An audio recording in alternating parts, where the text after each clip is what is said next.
Russia একেবারে সমস্ত কোথায় কি আছে না আছে, আমেরিকার ক্ষেপণাস্ত্র কোথায় কোথায় মোতায়েন করা আছে তার একদম নিশানাটা, একদম নির্দিষ্ট নিশানা ফাঁস করে দিছে। এই যে আমেরিকা বড় ধ্বংসযজ্ঞের পরিকল্পনা করছে ইরানে, এটা সম্ভবত এমনি এমনি না। কারণ তারা বুঝতে পারছে যে $20,000 ড্রোন ঠেকাইতে তাদের খরচ হচ্ছে উল্টা $40 লাখ আকাশ প্রতিরক্ষা ব্যবস্থা। আকাশ প্রতিরক্ষা ব্যবস্থায় তাদের $20,000 ড্রোন ঠেকাইতে খরচ হইতেছে $40 লাখ। এর মধ্যে আরেকটা দুঃসংবাদ, সেটা হচ্ছে যুক্তরাষ্ট্রের $30 কোটি দামের থার্ড রাডার ব্যবস্থা ধ্বংস করে দিছে ইরান। এই সমস্ত ক্ষয়ক্ষতি কিন্তু তারা বলছে না, মানে এগুলি চেপে রেখে, এটা তো তাদের জন্য সাংঘাতিক রকম মানে লজ্জার এবং আত্মসম্মানেরও বটে। তাদের যে অহংকার, সেই অহংকার একদম চূর্ণ বিচূর্ণ হয়ে যাচ্ছে ইরানের এইসব হামলায়, সেগুলি তারা প্রচার করছে না। এখন এইসব কারণে তারা ভীষণভাবে ক্ষিপ্ত হয়েছে। তারা মোটামুটি তেহরানকে গাজায় রূপান্তর করতে পরিকল্পনা নিচ্ছে এবং বলছে আজ রাতে ভয়ঙ্কর হামলা হবে, দেখা যাক কি হামলা করে। কিন্তু এর মধ্যে যে ঘটনা ঘটছে, পারস্য উপসাগরীয় অঞ্চলে মার্কিন ক্ষেপণাস্ত্র প্রতিরক্ষা ব্যবস্থাকে দিক নির্দেশনা দেওয়ার জন্য অত্যন্ত গুরুত্বপূর্ণ একটি রাডার ব্যবস্থা ধ্বংস করে দিয়েছে ইরান। $30 কোটি মূল্যের এই রাডারটি ধ্বংস হয় ভবিষ্যতে এই অঞ্চলে হামলা ঠেকানোর সক্ষমতা বড় ধরনের ঝুঁকির মুখে পড়তে পারে।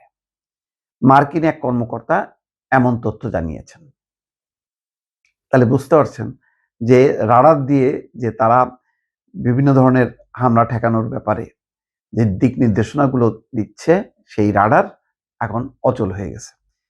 সিএনএন এর প্রতিবেদনে বলা হয়, বাণিজ্যিক স্যাটেলাইট থেকে পাওয়া ছবিগুলোতে দেখা যাচ্ছে যে যুদ্ধের শুরুর দিনগুলোতে জর্ডানের মুয়াফাক সালতি বিমান ঘাঁটিতে মার্কিন থার্ড ক্ষেপণাস্ত্র প্রতিরক্ষা ব্যবস্থায় ব্যবহৃত একটি আরটিএক্স কর্পোরেশন NTPY-2 রাডার এবং এর আনুষঙ্গিক সরঞ্জাম ধ্বংস করা হয়েছে।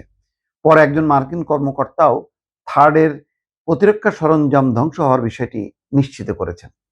যুক্তরাষ্ট্র ভিত্তিক চিন্তক প্রতিষ্ঠান ফাউন্ডেশন ফর ডিফেন্স অব ডেমোক্রেসিজ এর তথ্য অনুযায়ী জর্ডানে ইরানের 2টি হামলার খবর পাওয়া গেছে।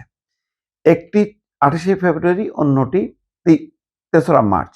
2টি হামলাই প্রতিহত করা হয়েছে বলে জানানো হয়েছিল, কিন্তু বাস্তবে সেটা প্রতিহত করা যায়নি।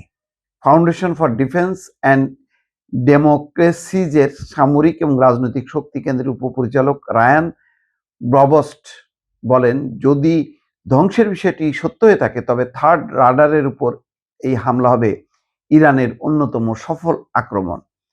তবে ব্রবস্ট আরো যোগ করেন, মার্কিন সামরিক বাহিনী এবং তাদের মিত্রদের কাছে আরো রাডার রয়েছে যা আকাশ এবং ক্ষেপণাস্ত্র সুরক্ষা দিতে পারে।